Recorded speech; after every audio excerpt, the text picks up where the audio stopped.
Hey y'all, before we get started, I wanted to let you know that May's Mixed Minds Book Club is starting up. We're going to be reading Rich Dad, Poor Dad. You can go over to patreon.com/shit-I'm30. Join the book club. We'll be reading it together. I'll give you how many pages you have to read every single day. We'll meet at the end of the month and have an amazing talk. Last month we did Lost and Found by Sarah Jakes Robert. And when I tell you that meeting was powerful. So it's all about, we can shoot the shit here and have fun, but our book club is just about growing us. We're in our 30s and it's time to grow. So join the Mixed Minds Book Club, www.patreon.com/shit-I'm30. You can join Patreon as a whole and become a part and get all the content, or you can just join the book club tab of it and you'll get all the updates when it comes to book club meetings. Let's go ahead and get started with the show. Welcome to the Shit I'm 30 podcast. This is the weekly show where we discuss and share our unfiltered opinions on topics such as mental health, relationships, sometimes it gets a little kinky, and we talk about sex, parenting, and so much more. With me, your host, Carla Ramirez. Now, my goal is to get rid of society's expectations about where we should be when we're in our 30s and just free ourselves to live the lives that we've always dreamed of. Now, friends, remember, it is never too late. Welcome back, guys, to another episode of Shit I'm 30 with me, your host, Carla Ramirez. This week on the show, I am blessed to have someone that I've wanted to have on here, and you said yes. We're quarantined. Listen, if the quarantine brought anything to me, it was the fact that people are home and they have time. And even though they got time, they don't always have to say yes, but you said yes. So I have the host, one of the hosts of The Breakfast Club, the host of The Breakfast Club. I have host, half of Brilliant Idiots. I have the author of Black Privilege and the author of Shook One. And I'm sure the author of probably about 10 more books that are going to come out because he got time and he got content. Charlamagne the guy. Hey, what's up, Carla? Shit, I'm 40. Hey. I'm 40. Listen, why am I on this show? Fuck, I'm 40. Fuck, I'm 40. Fuck, I'm 40. Oh, that's a good one. When you going to spin that podcast off? I already got it, honey. I already bought the domain. Okay. That's dope. Who wants it? I will sell it. I'm one of those that likes to buy domains. That's smart. And when you think about it, I'll sell it to you. That's smart. I almost got waxed with his. I was like, y'all didn't buy your stuff. I was over there at the breakfast store, made them buy it. I said, Taylor, you got right now until I buy this. And make Chris pay for it. Fuck, I'm 40 is good. Yeah, fuck, okay. I'm 40 is really good. I think about that. Well, I'm bringing you on here, one, because I've been following you for a while, and I don't think you ever probably didn't listen to a show that I sent you a year back. That's not true. Did you listen to it? Yes, I did. I'm pretty sure I gave you feedback on it too, if I'm not mistaken. No. Yes, I did. It was an air check or something. Oh, no, the air check that was one thing. So do you remember, let's see if you remember, back in September 2018, this all like kind of started for me when I quit. I was about to quit corporate, and I was like in this limbo when I started my podcast, and I flew up to Atlanta. So you probably will not. I flew up to Atlanta to go find you. I didn't know anything other than to get to you, I had to find like this big black guy. Hence the fact that he's here now. That wasn't like the way that things took a turn, and God had like certain things written for me. So I got to you, and you probably don't remember what the hell I said to you that day, because I don't remember. I kind of blacked out. I do, actually. Do you? Yeah, you told me. What do you remember? You told me that you were trying to get. I don't know if you said podcasting or radio, but I know it was some type of audio media space. And you was just like, yo, you would love to be able to reach out to me and help me give you advice, so to speak. I did. Yeah. I was like, listen, my mom, my family not fucking with it. I don't have support. I don't live in New York. I'm from just Orlando. And you were like, give me your phone number. Hit me up. And I was like, whoa. That was a big thing for me, and what my expectations of what I thought would be. I didn't know. I was like, oh, I'll have him as a mentor. But then I also just wanted to be in a space to watch you and see what you were doing and where you were going to learn. Because I knew that as a personality, you're one person, but it's that team around you, which I don't think people realize. Absolutely. That. Like, what makes a personality, what makes a star is the team that's around them, pushing them and helping them. Absolutely. Without a team, you're nobody. So, one, thank you for that opportunity way back then, because it took a whole another turn of events that landed to where I am today. Now you got a whole boyfriend living with you. One time for wax. All right. You got wax all in love. I'm happy to see that. For once in his damn life, for him to actually be in love and to be into someone the way he's into you. So I like that, actually. Charlotte's crazy. I think that he's seen it, and I saw I didn't see it in him. No, I didn't. I thought he had like the idea of it, right? Even when we were just friends, but I didn't think that it could be him. I was like, poor him. He's never gonna get a girlfriend. I remember sitting with him and talking to him. I'm like, damn, it's just never gonna happen for you, buddy. And then look. Look at this. Look who it ends up being. Yep. But I wanted to bring you on because I wanted to talk about your purpose being found in your 30s. Like really working so hard, and in your 30s, boom, you kind of made it. So it was finding your purpose in your 30s and kind of like saying fuck certain dreams. So starting with your 30s is, let's go back a little bit and say like, where did it all start? Because I know a lot of my fan base hear me talk about you, but they might not know who you are or like your backstory that got you to where you are now. Because I think people probably think you've been Charlamagne the God and the status that you are since forever. And that's not the case. No, it's so interesting. I think I found my, I don't know if I found my purpose in my 30s or my 40s. I know I found my position in my 20s. And what I mean by position is radio. When I became an intern in 1998, I realized that the skill set that I had developed to that point, right, which was being a class clown, which was being disruptive, which was being, somebody who would always speak my mind, to where my mother would say to me, you and your daddy don't never know what to say to people. You know what I mean? Like all of that led me to this microphone. And, when I was an intern at Z93 Jams in Charleston, South Carolina, I remember, after starting in the promotions department and then making my way to the programming department and doing an overnight shift. I remember sitting there one night, like 2:00 in the morning, and I was just studying the game. Like I was listening to all the other radio personalities that were out there, the Angie Martinez's, the Wendy Williams, the Howard Sterns, Doug Banks, Tom Turner, whoever was available online at that time, I was just listening to. And I said, man, if I'm going to do radio, I want to be on that level. I want to be a super jock in that way, right? And I think ultimately that's what I ended up being. But, that's just the position, right? Like being on the radio is just a position. Your purpose, man, I think I truly found my purpose the past couple of years, honestly. That's crazy because I didn't know what mine was. When I met you, I was in this transition of accounting. So I've been working accounting. I graduated. My dad had just passed away. And my family was just like going to shit. My family was like, that's Spanish. Keep everything in house. I was loud. I was a class clown, but I was also a girl. So it was a little bit different. So from me watching you for so many years, I think I'm a lot younger than you. Fuck that shit. You're old. Being that much younger, you resonated a lot with me. I'm like a dude. So Wax would tell me when we first, he's like, you're like a nigga. We never saw each other that way because I've been around a lot of guys. So I would see you or a Howard Stern and you guys could be yourselves. But it was cool because you had a penis. I get it. But it would come to me and I would speak my mind and I would say what I would thought. I'm like, well, I would have my issues with fat people. I would have my issues with ignorant people. I would be too opinionated, which is why I usually have my shirt that says unapologetically opinionated. I would get in trouble for it because I'm a girl. When I wanted to get out my marriage, I was young. I was 17 years old. And then I'm 25. I'm a completely different person. That you can't do that.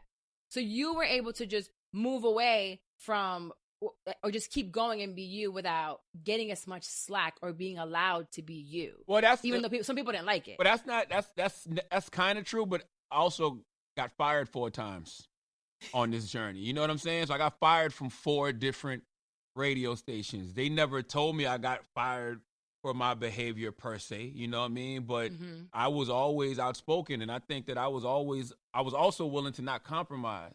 You know what I'm saying? Because, you get fired one time, you like, well, damn, right, maybe I should switch it up.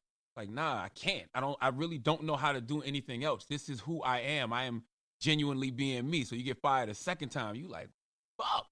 Like, what am I supposed to do now? But, after that second firing, you kind of feel a little bulletproof because you realize that in radio, you will always be able to get another job somewhere if you're actually talented, if you're actually good. So I think that the beautiful thing about the Breakfast Club, after getting fired from, radio for the 4th time, getting fired from Philly after doing my own morning show, when they brought me in to the Breakfast Club, they knew exactly what Charlamagne was about. Right. So much so that when, Cadillac Jack and G-Spin, my guys, went to Envy, who was already working at Power 105.1, and was like, yo, what you think about this morning show? You, Charlamagne, Angela Yee. His first reaction was like, hell no, I'm not doing no mornings with Charlamagne. That dude is crazy. He gets fired, yada, yada, yada. I'm not going to be working here. And he says something that gets us all fired. And then, so you know, it was a risk, but it was a risk that they were willing to take. And, you know, they always say with great risk comes great reward, right? So, you know, damn near 10 years later,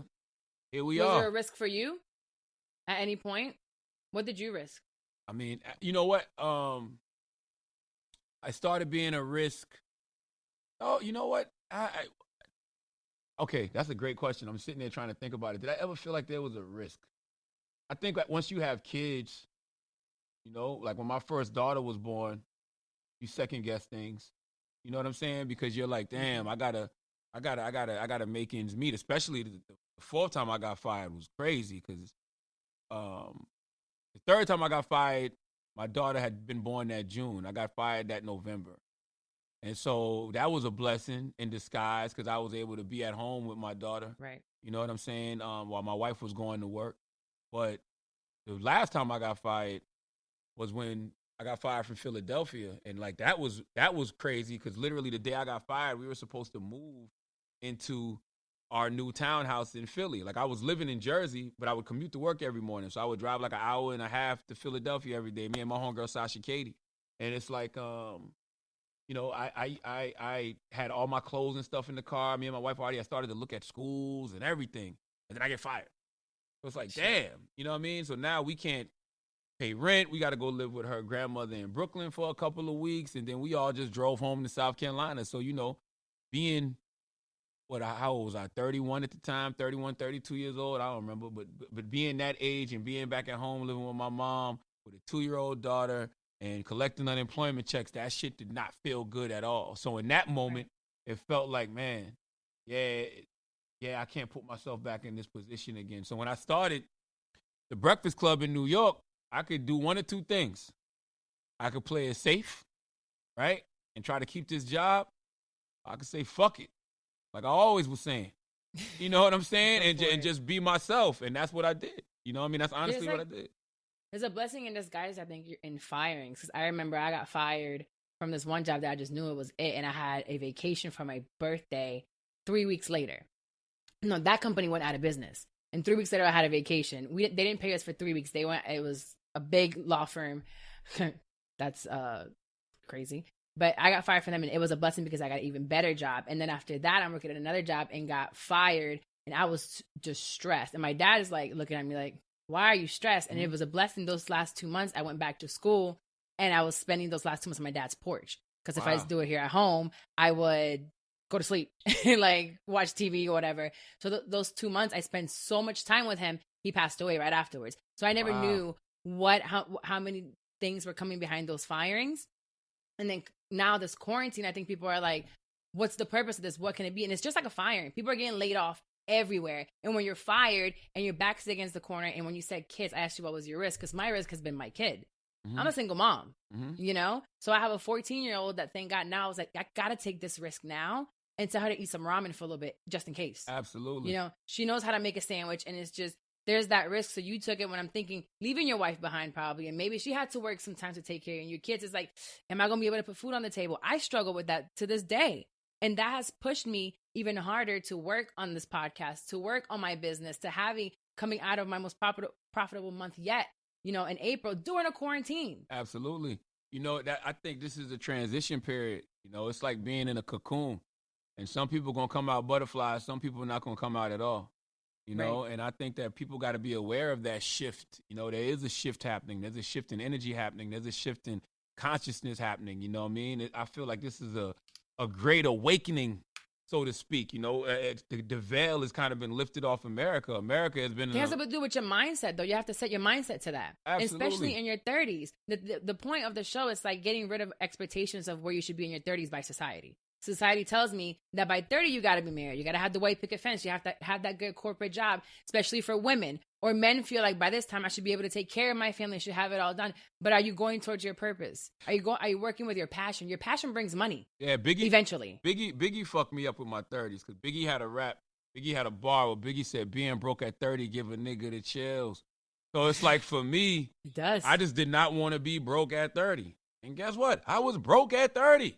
You know what I'm saying? You know what I mean? So it was like, damn, that shit was frustrating. Like I remember when I got the job for the Breakfast Club and I drove from Mounts Corner, South Carolina to New York. I remember my alternator giving out when I was in Baltimore in the middle of the night. It's like 2 a.m. Shit. I had to pull over at like some seedy ass crackhead motel. I ain't had no money. My mom gave me her credit card before I left.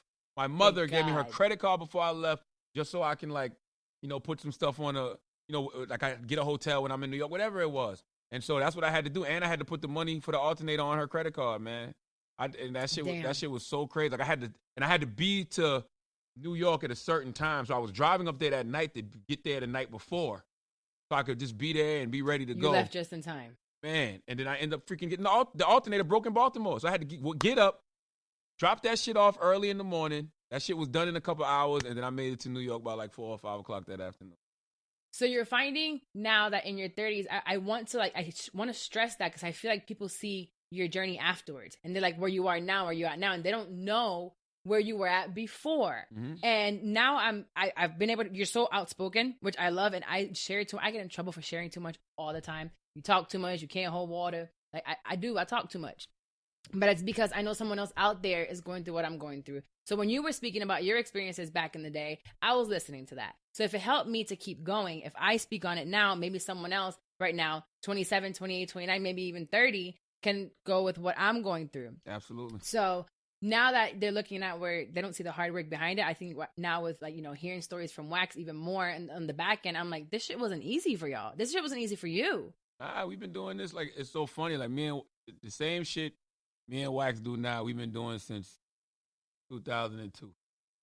And it used to be crazier because like that's when we used to like really travel. So we would, when I say travel, I mean like travel through South Carolina. So we would be like in these hole in the wall clubs, you know what I mean, to get this couple $100 for hosting. Travel wasn't like you weren't home. You were sacrificing your family for some money. Always, like never. Like I mean, and it was easier back then because I didn't have a kid. You know what I'm saying? I had my now wife, of course, but like she was busy in college. You know what I mean? So it's just like we were all working towards different things. But like you talk about, it wasn't easy.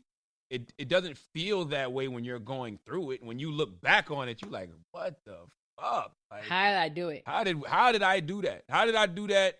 Stay sane, not go crazy. People ask me all the time. They be like, well, what made you not give up? I honestly didn't give up because I didn't have no plan B, right? So it's just like, what else? When you say give up, what does that even look like? Like, what am I supposed to do? Go become an alcoholic, smoke crack? Like, to me, that's giving up. Becoming an alcoholic, smoking crack, like what? Like, that is giving up. Like, what does giving up look like? Like, all I'm trying to do is... Or sitting at home and just... And doing nothing. Settling is giving up, too. Yeah. You're going, I'm just going to sit in this 9 to 5. Like, I remember sitting at my desk, and I think we talked about it when I went on Brilliant Idiots, and you're like, what does that feel? And I had this feeling of, I couldn't breathe.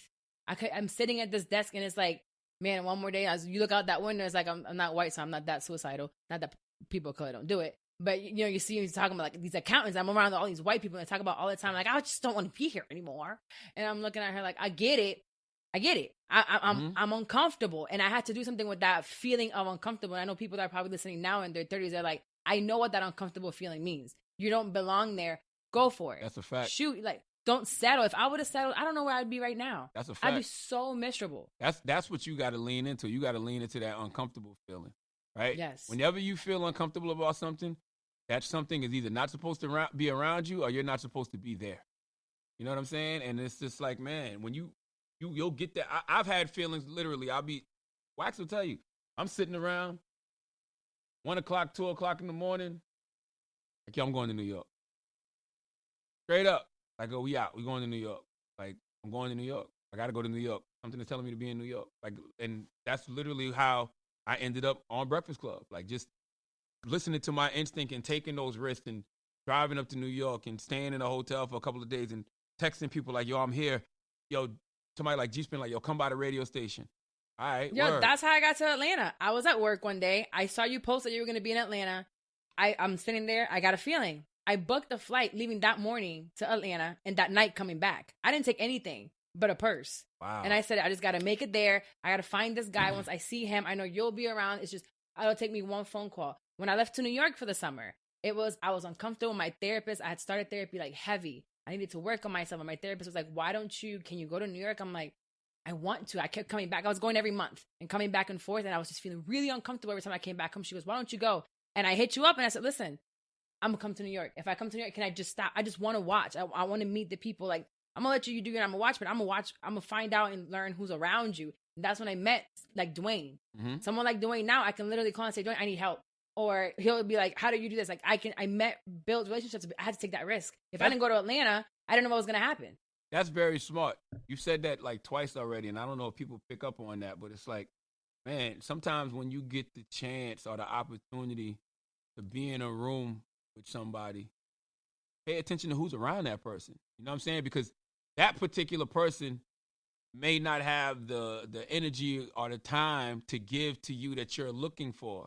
But the people around him, you can get just as much game, get just as much jewels, and then eventually that person will still see you around because you around his circle, and his circle is like, has co-signed you. So now you find yourself getting even more game from the person you originally, reached out to. So it's just like, that's something that I don't think a lot of people do. A lot of people just want to get next to that one individual, but it's a whole team. It's a huge team. I say it all the time because when I came back home and when your big mouth let us out on Brilliant Idiots, because I didn't want nobody to know, we were trying to keep it on the low. It had been a couple of months. My fear was that they would think that this was going on for a while when it wasn't. It was a situation during the recording that Dwayne happened to come. And he did it for me. Dwayne was like, yo, this is dope. I like what you're doing. Made a relationship with him. Then I made a relationship with Chris. Then it was so many different relationships that allowed me to the point where I was a Brilliant Idiots because learning the boards. Mm-hmm. And I tell everyone, it wasn't planned for me to be there. It just so happened that God somehow made it so your guest didn't show up. And you just looked up and said, Carla and Mandy are here. Let's go. She literally was there with me that day. She had just quit. I said, come learn the boards with me. Wow. And that's how that happened. Wow. It wasn't planned for me. My number one goal was to be on your show when I went to New York. And it happened 2 weeks before I came back home. Wow. I think by the grace of God. By the grace of God. And I think that you have to believe in God's divine timing. And you have to believe in God's divine positioning. That's why I don't question anything. You know what I mean? Right. Certain places that I end up, certain people that I end up around, I just want to figure out why I'm here. I know I'm here for a reason. I just don't know exactly what it is, So I just like to stick around long enough to figure out, oh, okay, this is why I was in this position, or this is why I met this person. What's your purpose? You said you just find your purpose in your 40s. Yeah, okay, let me walk that back a little bit. I found my purpose a long time ago, meaning that I realized that my purpose was service to others, right? So I always knew that I was here to serve the needs of the public. I'm a conduit, right? Like, I'm here to just be a vessel. You know what I'm saying? Right. And but for me personally, the past 2 years, my personal service has been, just trying to get brothers to be as mentally healthy as possible. You know what I'm saying? Encouraging brothers to practice, mindfulness. Encouraging brothers to dig deeper when it comes to their spirituality. I think that if men are the foundation of the family, the way that they always say we are, that foundation has to be strong. And that foundation isn't strong if we're not mentally, emotionally, and spiritually where we need to be.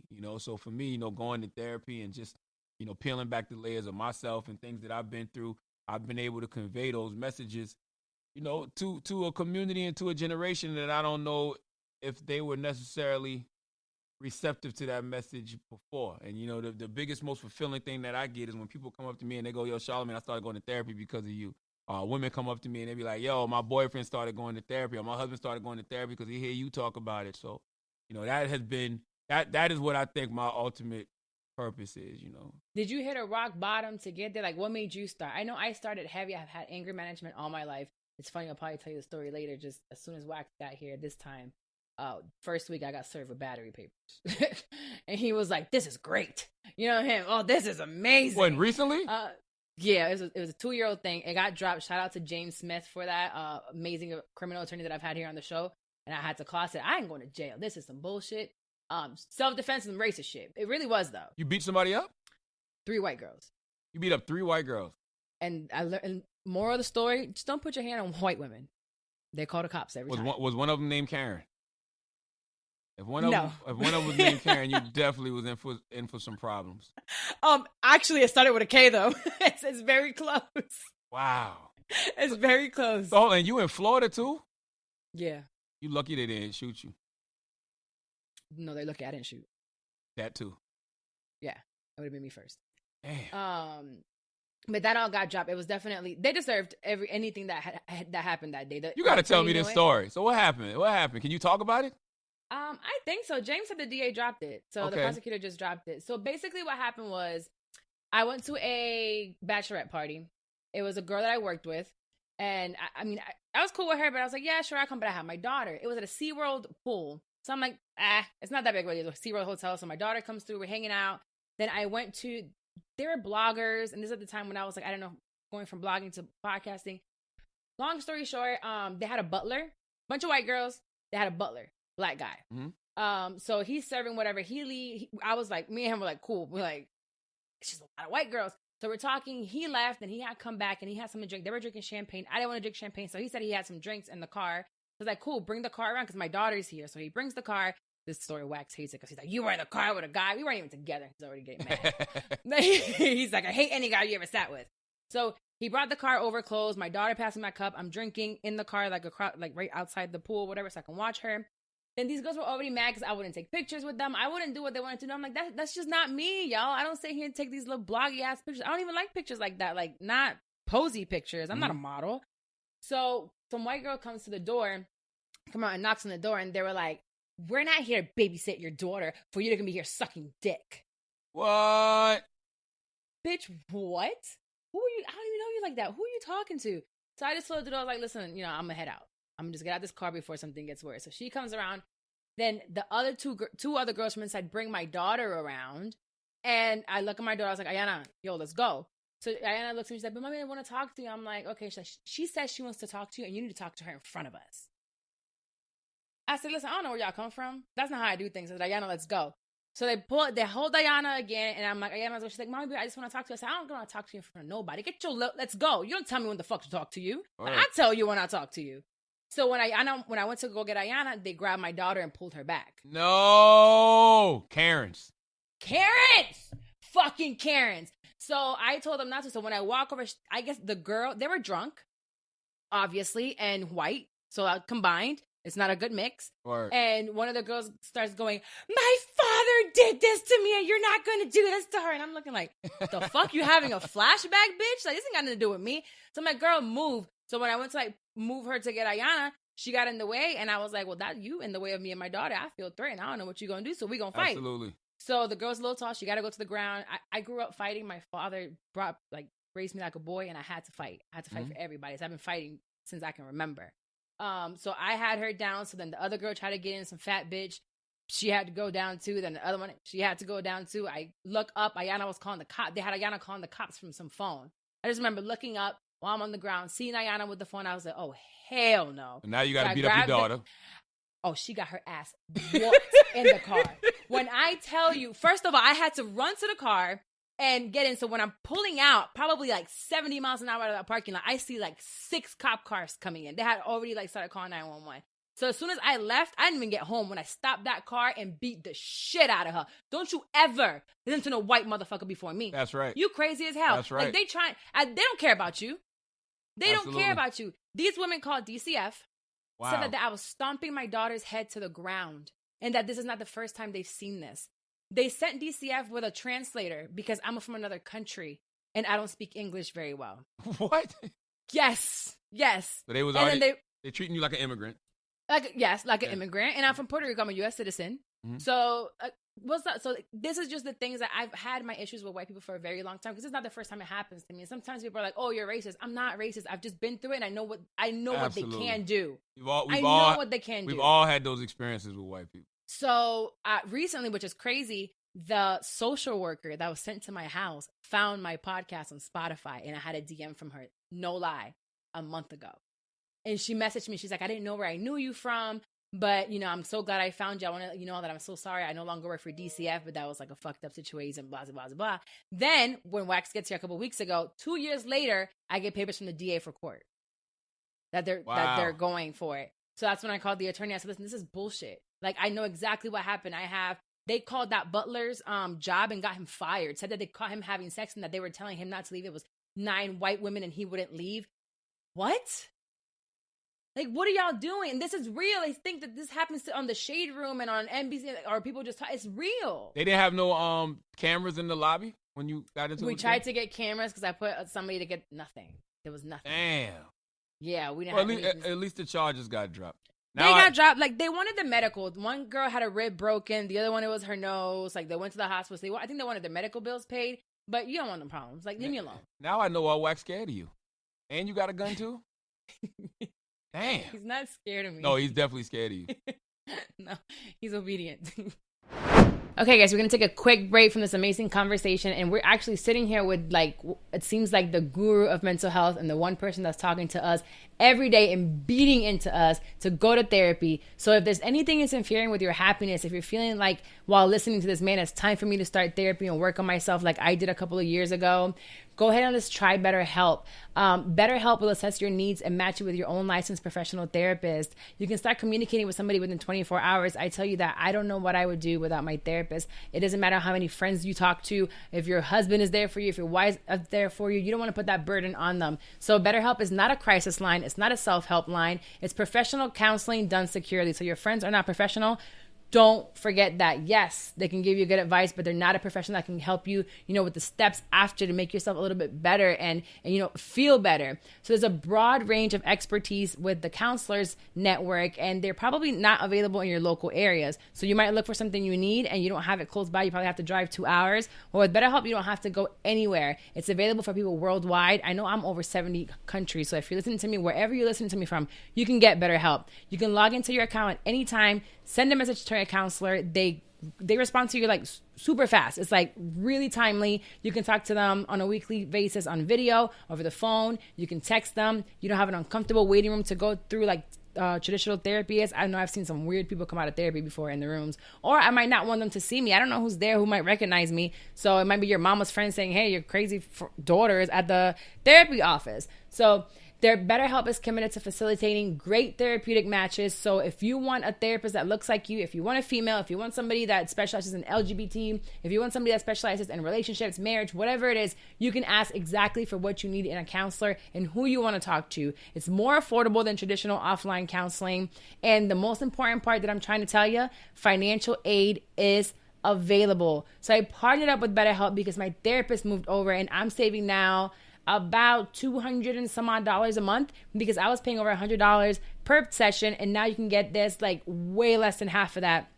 You don't have to drive anywhere. You even save gas. So BetterHelp wants to start helping you live happier today. So I want you to visit their website and try BetterHelp. It's www.trybetterhelp.com/30. That's try better, HELP, and join over 500 people talking about taking charge of their mental health. There's a special offer for, like I said, any listeners of Shit I'm 30. You can actually get 10% off your first month. So not only are you going to be paying way less than you would pay with traditional therapy like I was paying, you get 10% off, and try it. TryBetterHelp.com/30. And let's get back to the show with Charlamagne and talk a little shit now.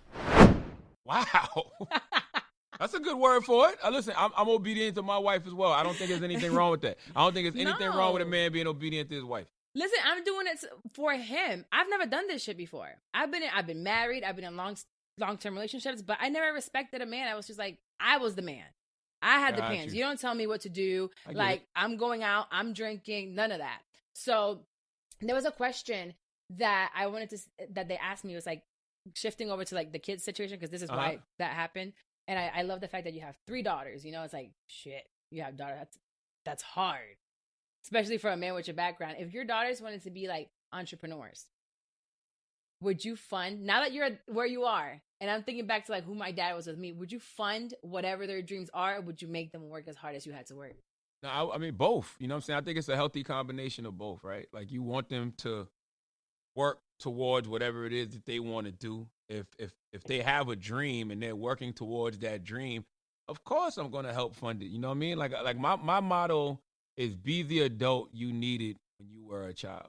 And I treat everything like that. Of course, I treat my friends like that. I treat people that I meet in the street like that. So of course I'm going to treat my daughters like that. I was talking to my daughter the other day because, she's been working on this book for like the past year. And I told her, I said, yo, you're 11 years old. You read a lot of books. You know what, young adults are into.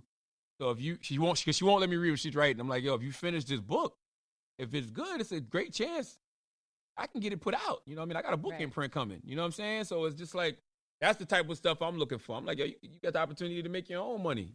Take that, put that in a trust fund somewhere and mind your business for the next, however many years. So it's just like, yeah, I definitely not only encourage her because she's 11, my other two are like 4 and 1, so they're still young, but you definitely encourage her to find something that she loves, work towards it, and yeah, I'm definitely going to assist if I need to. Because I'm stuck right here, and I sheltered mine too much, and I have this conversation like Wax is. When I tell you, like, this relationship for me has been a complete blessing. I guess it's for the both of us, like what has brought. So she's about to be 15. Boy, oh boy, this shit is hard, Charlotte. It's hard. The shit that they're seeing. And I sheltered her. I parented with guilt.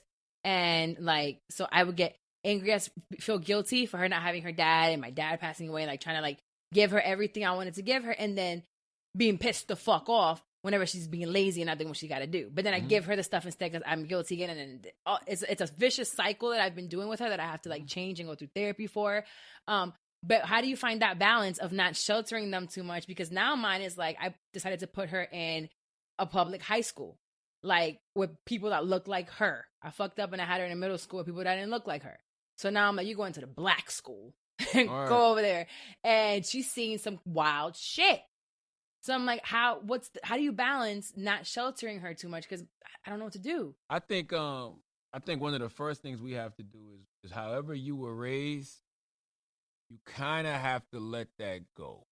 Meaning, like, you don't want to raise your child the way your parents necessarily raised you, like, because you can learn from their examples, right? You could take the good that they gave you, but all the bad you can leave over there. And I think a lot of times, I remember the first time, like, my daughter's 11, so I think I spanked my daughter twice, and I said to myself, I'm never spanking her. Yeah, because I was like, I just felt stupid. Like, why the hell am I spanking her? She's a kid. First of all, like, my daughter, like, I think I spanked her one time because she cursed. She was like 4. She don't know no better. You know what I'm saying? She heard the word somewhere, maybe from me, who knows? And she repeated it. So it's like, why am I spanking her for not knowing any better? So I feel like that was a conversation. And the only reason I realized I was spanking her is because that's how I used to get disciplined. You know what I'm saying? Right. So I think it's the same thing when it comes to, like, sheltering your kids. Like, I don't keep my daughter away from everything. I know I keep her off social media just because I feel like these shit is just addictive. Tablets and these phones and like, I just don't want her brain. I want her brain to develop in a certain way to where she knows when she can get on, social media for a little while and then back off, but then still be able to read a book. Like, I just want her brain to develop in a certain way. So it's just like, I think that you just have to give them enough. And also, I say this to my wife all the time, if my daughters aren't supposed to be seeing it, then maybe I shouldn't be seeing it either. You know what I'm saying? Like, if it's too much for my daughter, I mean, then it might be too much for me. That's the way I think so. I think so. Because, I mean, what are we watching? Like, I know so you don't watch porn?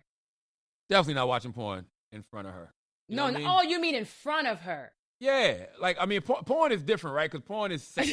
I'm not having, like, that's a weird thing to be sitting around doing with your child. No, I'm thinking that if you won't watch something on your own, if she shouldn't be watching it. You mean if when you guys are together? Yeah, it depends though. Like, the other day I was watching Dave, right, the show on FX, and Lil Dicky opens the show. He's got this whole thing about being in jail, and so he didn't want to get raped, so he wanted to give willing head and this and that, and I'm like, that's too much. That's too much to explain to my 11-year-old at this present time. Hell like, there's no need for, like, that information does nothing for her. You know what I mean? Gotcha. But I'm not, if I'm sitting around watching, like, Minister Society, you know what I'm saying, or Training Day, like, stuff like that, I'm not afraid of having her in the room. Gotcha. When that type of stuff is on. I didn't understand if it was like, if she shouldn't be watching it, you're not going to watch it at all, like, ever. Now, I just says when she's around. Yeah, because I remember we talked about Euphoria before. She can't watch Euphoria. Yo, that shit is wild. Yeah, she can't watch Euphoria. And it's crazy because that's real life, right? A lot of the stuff that happens in Euphoria. And Euphoria is so tricky because it stars people that they like. Right. So if I'm watching HBO and she comes in the room, I got to pause she's like, oh, that's Zendaya. Yeah, but you can't watch this. This is I Zendaya. was uncomfortable watching Euphoria. That's I had to what I'm watch it saying. after I left your show. It's like, let me watch what this is. And I was so uncomfortable. I'm not one. Yeah, No. and influence is important, right? Like, so it's like I may let her watch that and try to explain to her, like, yo, you shouldn't be doing X, Y, and Z. But she got those thoughts in her head now. Right. So influence, those things can influence you sometimes more than your parents. So it's just like, nah, I can't let her watch Euphoria. And I know it sounds crazy to say, like, oh, Menace to Society is on, but it's not like, I'm watching the dirty version of Menace to Society. If I'm watching BET flipping channels and Menace is on, right. I can let her watch Menace, and I can explain to her what Menace is about. I can explain to her what Boys in the Hood is about. Right. But Euphoria, I don't even know what that shit is about. You know what I'm saying? I don't know. I think I know there's a lot of sexually liberated people, and they're like, oh, sex, but to me, there's a certain age for it. Yeah, she's my daughter's gonna find it. I know she's actually found it. And I had to have those conversations with her, but I'm like, there's no need to be. We have, like, literally the words I say to my daughter, I'm like, the way I talk to her is very raw. I'm like, listen, you got so many years to fuck, girl. I'm tired of it, and I'm only 33. You know? So I'm like, so she looks at me, and I'm like, you got time. And straight up, at 14, I'm like, you're in high school now? I'm going to tell you straight. They're going to tell you they love you. They're going to want to not have sex. She's going to fuck you. And then you're going to be the girl with the nasty pussy out at school. Then they're going to say you stink. They're going to talk about you because they probably they don't know what they're doing. You don't know what you're doing. Now you don't got ran through by your senior year, and you'll never get rid of that. I still think back to the hoes in high school. And now we're in our 30s, and I'm still thinking that was that hoe from school. Yeah, and you can't get rid of that stigma. Exactly. Yeah. Like, what happened to that hoe? Like, just like that. Like, she in the church now. She's a pastor's wife. And then like, you're what? like, woof, how'd that happen? That doesn't go away, and it's just it happens. It happens. So I'm very raw with her. So you still got a couple years to go. But I just entered high school, and it's been really, really, really tough for me. Like, really that's why I thank God for my wife. My wife is a straight shooter. My wife is from the same place that I'm from, but my wife didn't live the life I lived. She's from where I'm from in Moncks Corner, but she wasn't selling drugs and all of that stuff like that. My wife went to college, so my wife has a great balance of, like, the hood and the educated shit. So she already they have a relationship. Like, I have a relationship with my daughter too, but her and my wife, they talk. Like, my wife talks to her like she talks to her homegirls. You know what I'm saying? And I think that's good. I think that's the kind of parent you actually need to be. Yeah. I try as hard as I can. I know I'm not perfect, but I'm trying. I just sent her now, like, she never sees her dad, so I was like, you gotta go with your dad. Like it or not. She called here crying. Like, she thought Wax was gonna save her. Where's Wax? He's not gonna save you. Like, it's not gonna happen. You have to spend time over there, whether you want to or not. She can get away with stuff here because I'm working all day long.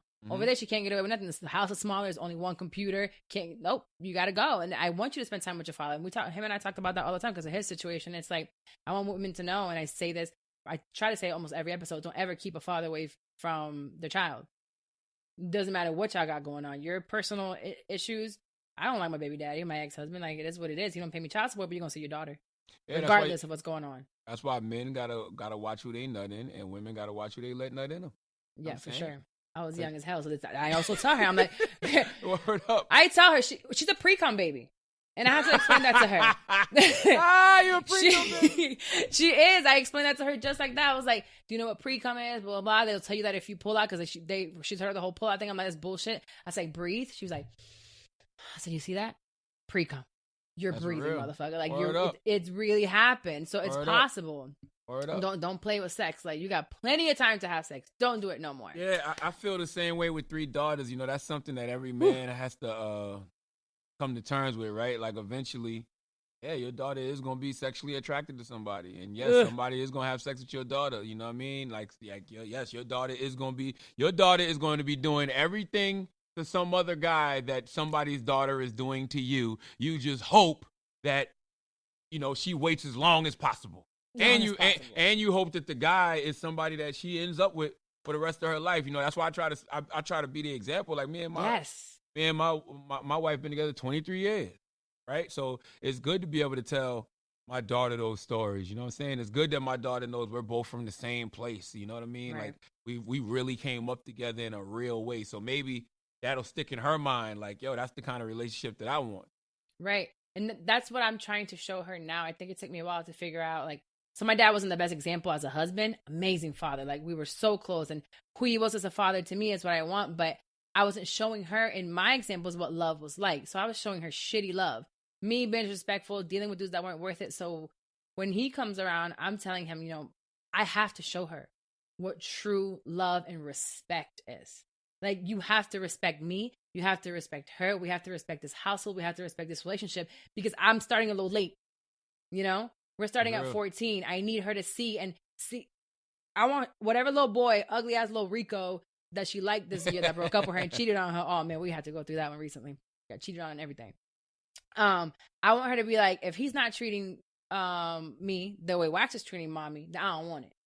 That's a fact. And that's exactly how they should look at it. They should look at, I tell my daughter all the time, like, if a guy, when you get older, any man that's not treating you the way your daddy treated you, you don't need to be around him. Right. Period.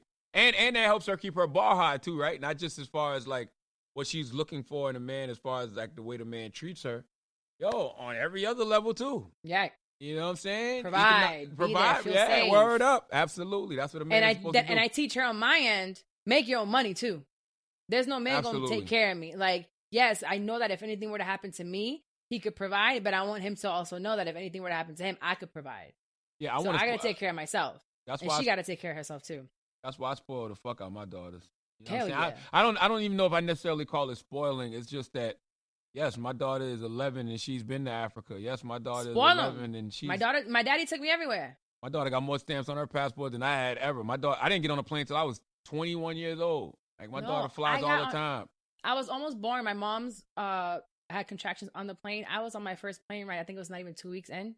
Wow. My dad didn't care. My dad was a drug dealer back in the day. Then he turned into the gold business. My dad was that guy, and he let everybody know. Like, he spoiled the shit out of me. So with men, it was always like, my daddy could do that for me. Fuck you. Absolutely. 100%. So I always went back. I'm like, I'll go to my dad. I don't need shit from you. I got into a fight with dude. Who would I call? My dad. I just got into a fight with this dude. I broke a window. Come fix this window. My dad was here in 2.5 seconds.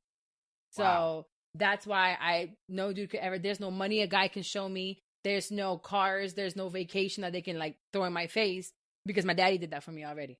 That's exactly how I feel. Like, it's certain things I let my daughter be around. Like, I remember being in South Africa, and like, we didn't bring my nanny with me, so I took her to a dinner with me, and it was a dinner with like, Ed Sheeran, who's a good friend of mine, and Stormzy, and like we were just all sitting around kicking it, and to her mind, it's so funny because I saw her. I don't really let her have her phone too much, but I saw her text one of her friends. She was like, her friend was like, "What'd you do? What'd you do in Africa?" And she's like, "Nothing. We went to a concert, and had dinner with Ed Sheeran." And her friend would just put all of these big eyes and stuff like that, and my daughter was like, "What's the big deal?" And she was like, "That's Ed Sheeran." And my daughter was like, "That's my daddy's friend." Like, so that's regular to her. Yes. You know what I mean? And so nothing's gonna impress her. So we're gonna go into what I call unsolicited advice, is where I give people advice sometimes when they ask me, sometimes when they don't. Cause I just like to give people advice regardless. I'm too opinionated. But I told Wax I was gonna bring him in for this one. Baby, did he go fishing? Tell him don't make her call you again. Baby, what, you got a lake in the backyard? Yeah, we got the boat. The boat should be getting dropped in today. Wow. I know. Has he showed you what he's been doing? I haven't seen the boat lately. I saw it when he first got it. Man, when he first got, it was rough. But now he's a whole carpenter. He a boat builder. Okay, call him Noah. He got the ark. He got the boat, right? The boat is it nice? It's a 24-foot pontoon. Wow. So it's old, and he put all new. He's basically a Build-A-Boat. You know, Build-A-Bear. He built a boat. He got the motor from one place, seats from junkyards, and built everything himself. Like, it's crazy how like his imagination just kind of went, and he's just out there cutting wood and doing all kinds of crazy things. But it's dope seeing him like do stuff like that. Once Wax once he smoked his sativa, boy, imagination through the roof. When he starts talking, I just be like, I don't pay attention to him sometimes. I'm like, all right, just let him talk, because he's talking to himself kind of in a way. So I'm like, I'll let him go. I think he went fishing. Yeah, he just goes to the backyard and goes and catches fish, and he don't bring him home. But I don't know where he went. All right, so let's go in without him. Screw him. So this one goes like so. It says, Carla, I don't want my side piece to get a girlfriend. These girls. Sometimes I'd be like, come on, we got to grow up. It says, yeah, I know it's selfish, but I never even thought I'd be in a situation with a side. It wasn't planned. I love my boyfriend very much, but he works so much. Oh, he just answered me. Hold on. Where you at? He literally ran away.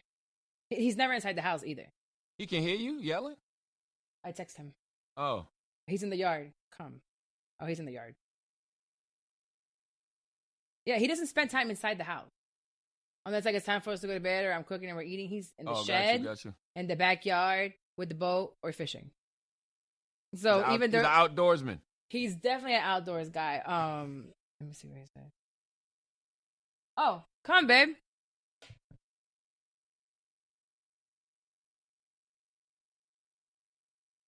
What's your shirt say? Tacos and what? Cervezas. Oh, what is that? Beer. Oh. Congratulations, man. What's up? What happened? You ain't telling me she was pregnant? Yo. Why you ain't tell? I ain't know yet either. Nobody tell me. Listen, you know I'm always the last to know everything. We're gonna have to use this one, both of us. We're gonna have to use this one, both of us. Yeah. I don't have the SD card on there. Actually, I can put it in real quick. Let me see. I'll put you on your own track.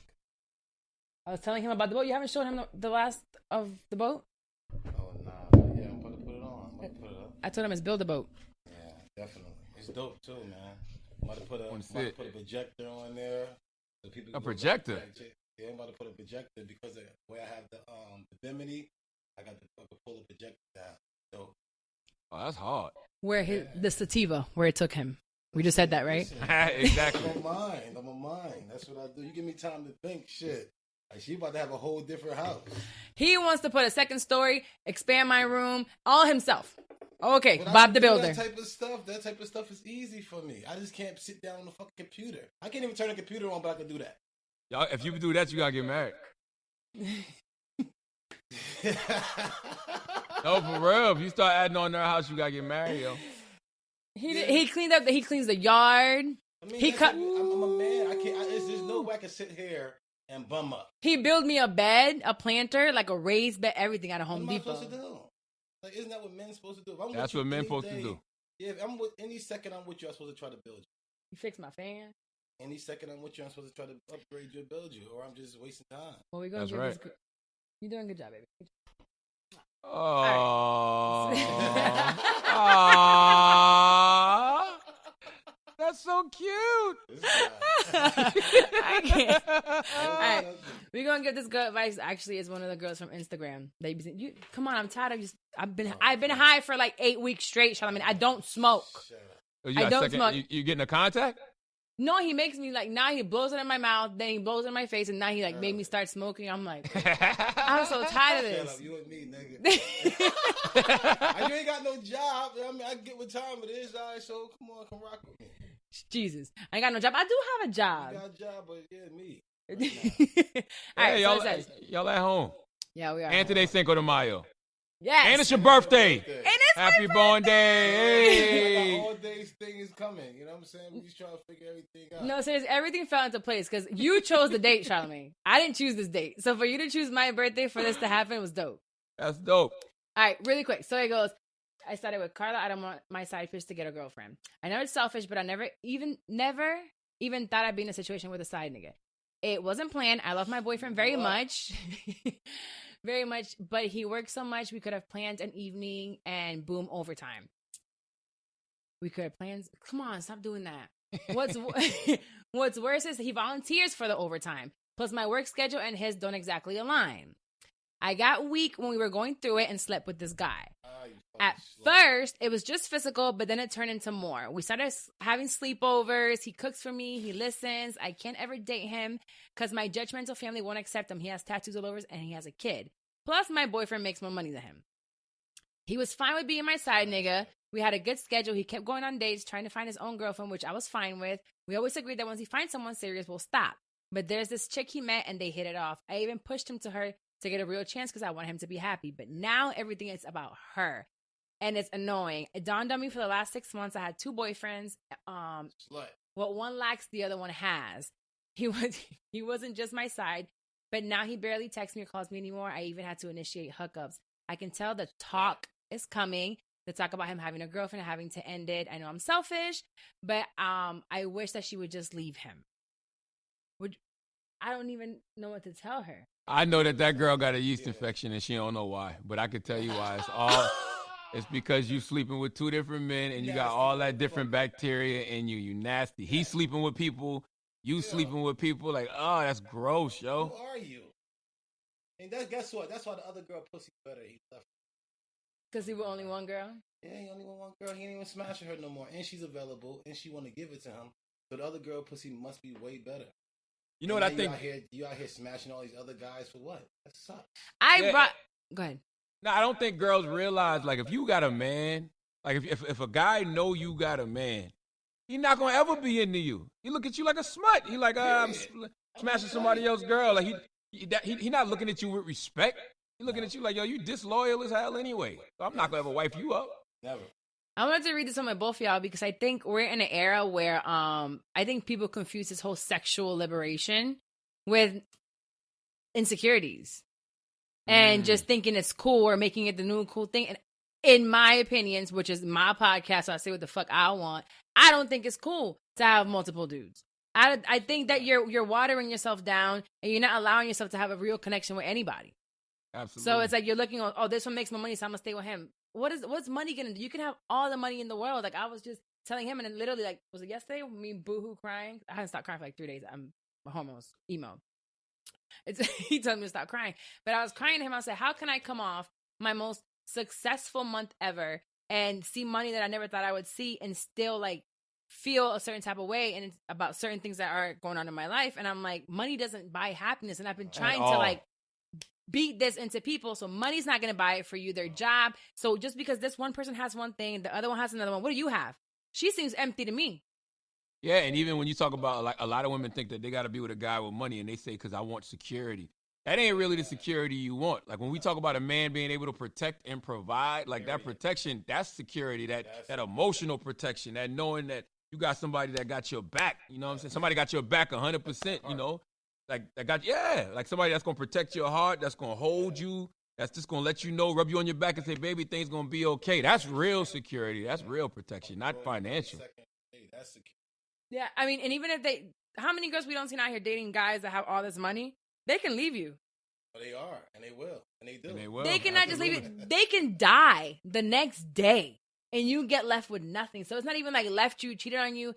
Death is really real. It can happen to us at any time. So the money's not gonna hold you back. And then now what you gonna do? 100%. So I brought that one up just because at the end of the day, I to hear from both of y'all, and I think some people think that it's like a misogyny thing. Oh, dudes just think that they can be whores and women can't.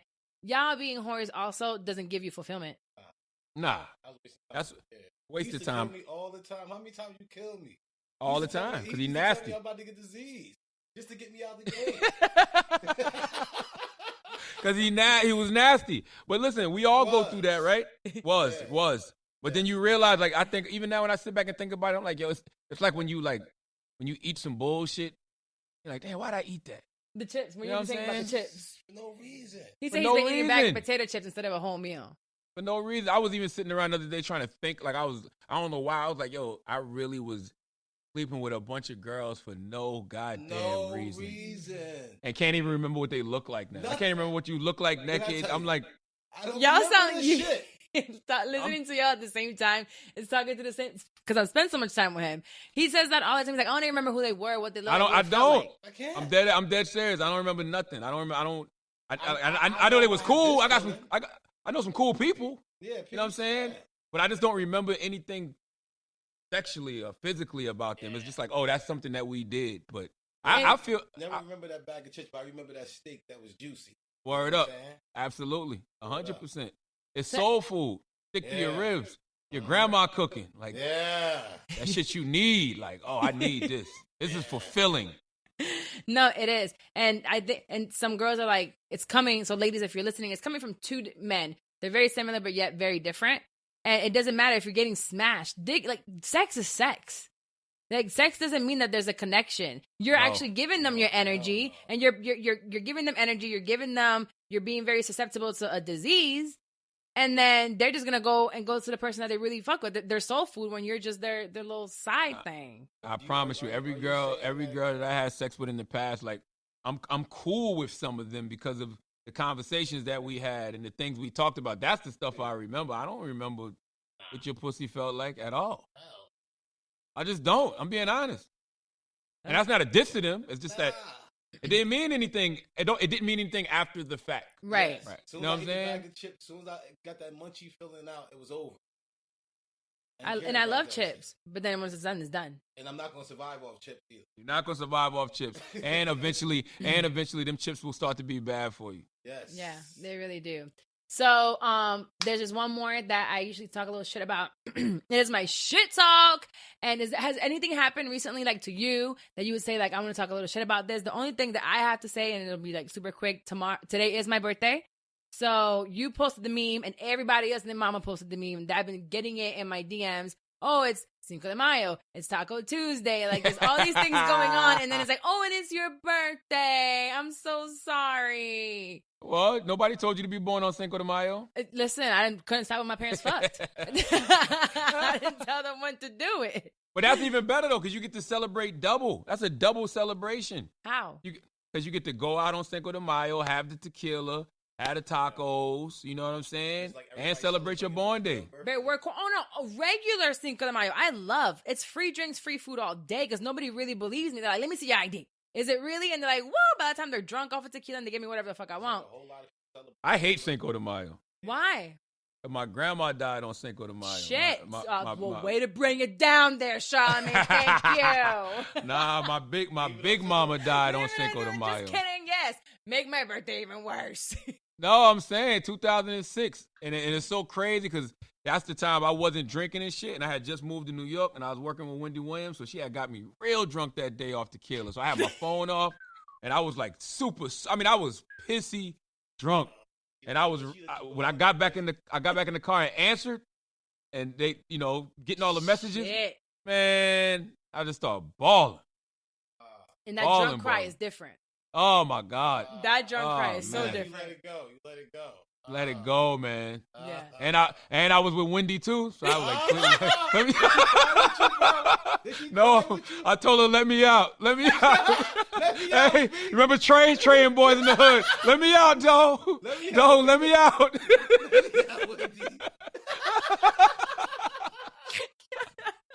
I'm crying my ass off, yo. I walk to the bus. I walk all the way to Penn Station crying crazy. For real, man. Crying on the bus crazy, yo. Then you got then Wendy got to call her husband. Her husband, you don't want to. I don't want to see that. That's the last nigga you want to see like some shit like that. No, man. Yo, you good, Joe? I want to talk to him. Word up. Yo, you good, Joe? You good, Joe? Nigga, don't come over here. Yo. Can't get no comfort from you. Bitch. Crazy. Like, what the shit? Crazy ass people. Well, before I let you go, before I do, is there anything that's happened recently that pissed you off? No, I haven't. Be honest with you, I haven't been pissed off in a long time. Nice, I like it. That's a blessing. You know what I'm saying? I haven't. Like I've been enjoying just the last month and a half just at the crib. You know what I mean? Being with the wife and the kids. You really get to protect your energy and your peace in a different way. Mm-hmm. You know what I'm saying? Like we're too blessed to be stressed, man. Right. Especially when you look around and you see too many people. You see so many people dying and so many people grieving. It's just like, yo, this situation right here made you realize like really, really what's important if people didn't know what was important before, in a real way. So. For sure. Is there a last advice that you would give people approaching 30s or struggling with their purpose and their passion in their 30s? Yes, I would tell them that you're supposed to. You know what I'm saying? Like, don't look at anybody else's timetable and say, well, this person achieved this level of success in their 20s, or this person achieved this level of success at 30. Like, if you're working towards a goal, if you have a goal in mind, if you're just, pursuing a dream and you're in the position you want to be in, everything else going to fall into place. Yeah, well, you know what I'm saying? Like, it's just a matter of time. And having a process for it. Like I said, I had certain goals, but I give myself my week's goal. Like I have my goal there where I want to be in a year. But then I said, what I'm going to do this week? And what am I going to finish this month? And what am I going to finish next month? That way I can make it. Some people just think like, I want to get here, and they don't have the steps to get in there. I tell you what, though, another thing this quarantine showed us, what the fuck is a goal? You know what I'm saying? What the fuck is a plan? You can have one, but man, your good plan might not be God's plan for you. Mm-hmm. You know what I'm saying? This whole thing around. And it's allowing that God's plan to work through you and being willing to shift when it's time to shift. This was a shift time. And some people they're so stuck in their ways. I had to shift. And it's like when this happened, I'm like, I have to go now left, and go with it. Like it feels uncomfortable, but just go left with what you got to do and it'll work. It'll work. And then if anything that has come out of this from last year, me going back to church after so many years, is praying. Just pray. And like I talk about how when my cousin Javier, he was like, just let God take over. And I literally said to myself, the fuck does that mean, bro? What do you mean let God? Like what? Who just let God do what? Do I just not pay the bills? Do I sit here? Do I wait for somebody to touch me on my shoulder? Like what does let God mean? But it's just, take your time, pray, figure out where you want to go, read, and just don't sit still and not do anything. And faith without works is dead. So even though, you can pray to God and ask God for direction, you still got to go out there and hustle. Oh, they think that he's going to come to the door and ring the doorbell. Oh, nah. But if you that's right. And if you work, the blessing coming. Yes. I know Wax pray with you. Wax is the praying man. Wax prays like 10 times a day. Hey, y'all have sex that much? Because he always tell me he pray over the pussy. And after. No, I'm not gonna lie to you. Was it the first time? Probably the first time. Second time we had sex. Literally, we're butt naked, and he just grabs me and he goes, "Will you pray with me?" So it's real. It's real. He does it all the time. Yeah. But he prays every morning. He prays every night. He'll be like, pray with me. Like we pray. To the Bible every night. We have a dope church that I found here last year, and he started going with me. Now we watch it every Sunday here at home. So we have that's beautiful. I was born in the church, and I was part of the church, and I used to travel with the church, and I left because I had my issues with the church. And I knew it would take a special person or a special circumstance for me to go back, and just everything just fell into place at the right time. So now, it's not about church though. It's about the word. It's about God. Because you're not there for the people. That's what took me away was the people, and they're humans, and there's hypocrites. And yes, some pastor or deacon might be fucking the secretary, but that ain't none of my business. That's his demon. Yeah, and that's why. And that's why they're there every Sunday. Word up. That's why he there every Sunday. I used to tell you all the time. I said church is a hospital. If you go in a hospital and you see a bunch of people in there screaming and stuff, they in there for a reason. When people in church, they know they got the problem. Absolutely. Because you don't think nothing wrong with you. That's like absolutely. When people don't think nothing wrong with them, they ain't gonna go to church. I know something wrong with me. How do I go to church? Every city we go to, like, yo, pay my tithes or something I'm doing. Yeah. Because I know that I was one of the motherfucking fucked up people that I was like, nah, I need God to bless me every step of the way. So as much as I can acknowledge him, I'm going to go ahead and go in a place, you know what I'm saying, and have mercy. I love it. All you can look at church is the gym. So it's just it's just you maintain it. You know what I'm saying? Exactly. Mm-hmm. Just like therapy.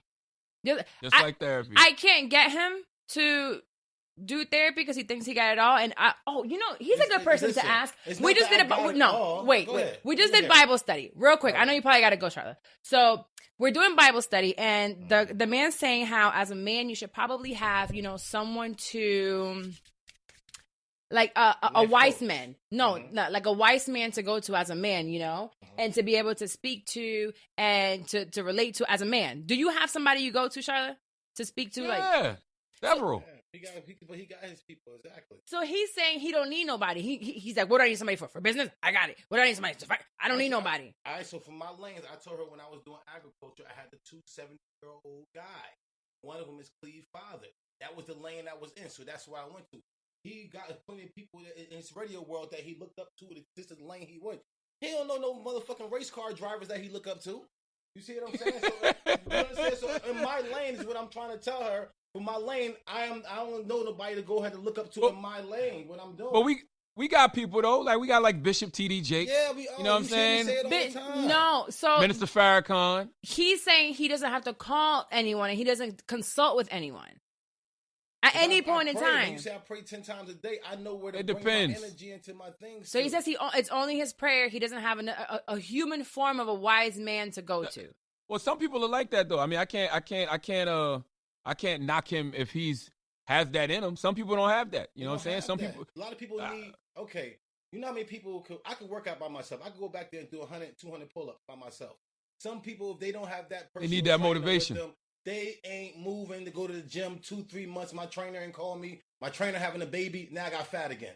Wax. Yeah. I do 500 push-ups and I done did a whole workout in the backyard that people don't even do in the gym.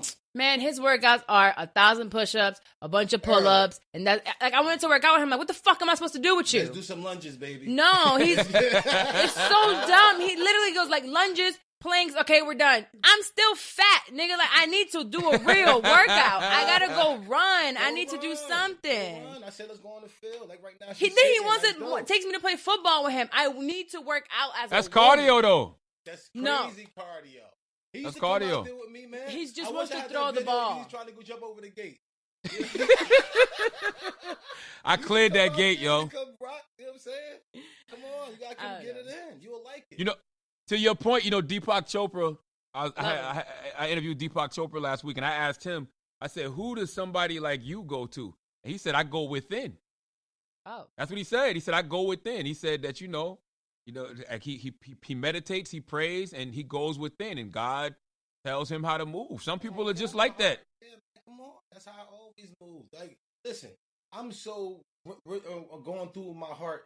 Is like if somebody fuck with me, I'm gonna break your nose, but I pray for you. You know what I'm saying? Like I still got the same pure heart. I just know how to have God talk to me. I don't know. God talk to me certain ways. I don't have a person. Yeah, I don't have a person I go to and be like, oh, this guy has all the answers. No, you have something special. Like, he's felt spirits here. My grandfather died in this house. My dad's ashes are in this house. And he's felt stuff that, like, freak me out. Dreams that he's had, feelings that things that he's heard. I'm like, what the fuck? And also, bro, the urn, both urns is like, if I look up in the bed, they both over my head. You know that's crazy. I'm just like, so you can't smash too crazy. They might fall on you. I'm smashing and I look to the right and I see the urns, both of them looking at me, man. Whoa. Whoa. Bro, listen. They right here now. Right here, move your hand. Oh, you moved them? Oh, word. We switched the room, so right now he's moving. Yo, bro, every time I'm like, yo, bro, your pop and your grandfather is right here. But you know, my dad smashed somebody so much, like, it don't even matter. Anywho, I want to thank you so much for coming on. Do you have any Carla, thank you. Thank you. Like, this is something I know you had to take your time, so I really do appreciate it. I'm grateful for it. I don't have nothing I want to announce right now, though, but soon. Soon? Real soon. Yes, cool. Absolutely. Exciting. Absolutely. Well, again, thank you so much, and I truly appreciate you coming on. Carl, appreciate you. Wax, my brother. Love. Hey guys, thank you so much for tuning in. If you enjoyed this show as much as I enjoyed recording it, please don't forget to go to Apple Podcasts and leave a rating and a review. Let me know what you think of it, regardless of how you feel. It helps the show so much for me to keep creating content and bring you a new episode every single week, just like this one. It literally takes 60 seconds of your time, and I'll be forever grateful. Before we get out of here, I have huge announcements for you. I've been talking about it on social media. I've talked about it on Patreon. But I am coming up with a wellness retreat for women. At the end of the year, hopefully Corona will be gone. We'll have time to spend with each other. And we're coming to Florida. We're going to be in a mansion, pool, drinks, yoga, live show, getting to know each other. So if you want to be the first to know this Friday and the first to reserve your spot, there's a link right here in the description. Get on that retreat wait list. Spots are limited. The house is big, but it's not that big.